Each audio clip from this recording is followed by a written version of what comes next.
This is a double-door deep freezer that is not cooling. The compressor in this freezer has already been replaced. And someone has changed the compressor 2 times in this deep freezer.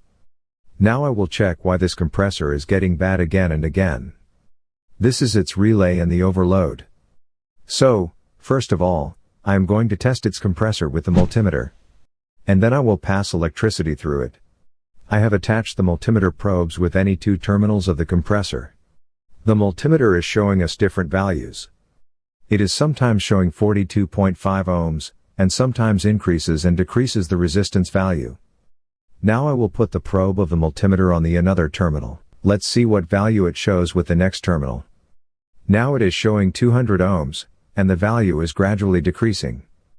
Now I have attached the probes with the third terminal. Let's see what value it shows. The multimeter on these terminals shows approx 64 ohms. The compressor terminal test seems to be fine. Now I will do the compressor body test.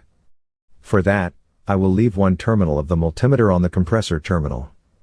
The other I will attach with the compressor's body. The multimeter is showing no reading, which means the winding of the compressor has no short circuit. Now I will pass electricity to test this deep freezer. Why is it not cooling? Now I have installed the relay and the overload on the compressor. Also, I have installed electric wires on the relay directly to test the compressor. Now I have plugged in the plug in the socket. I will test how many amperes the compressor consumes. I have passed electric through it. It consumes 13 amperes. And has tripped after 3 to 4 seconds.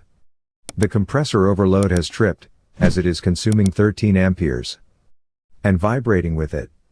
This means that the compressor of this refrigerator has jammed. It is trying to start, but is not able to get started. That is why it is consuming high amperage.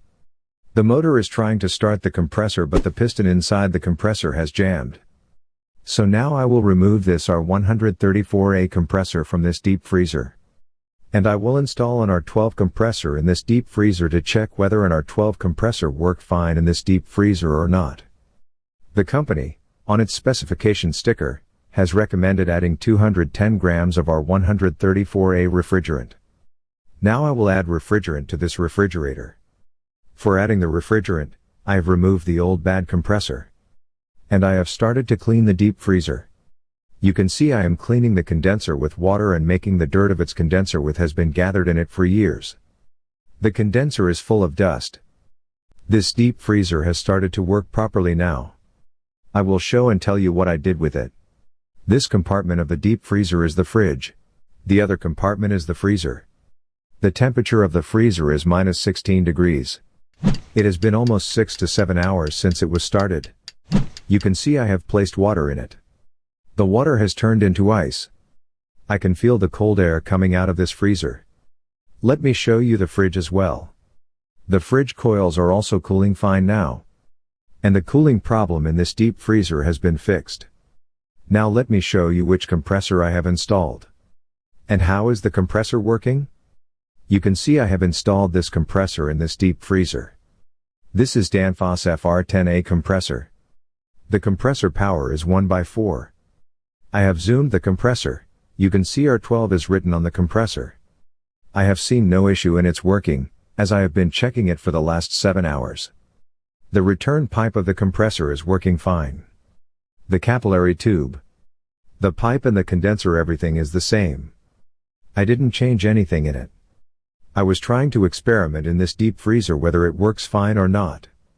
The gas pressure is 5 psi. I have charged 134-a gas in this deep freezer, and I have charged the amount of refrigerant recommended by the company.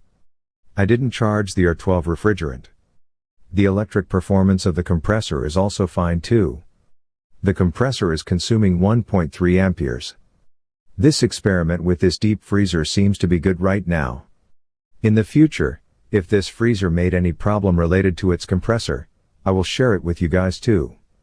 Click on the left or right thumbnail on the screen to watch our next videos. And subscribe. Thank you.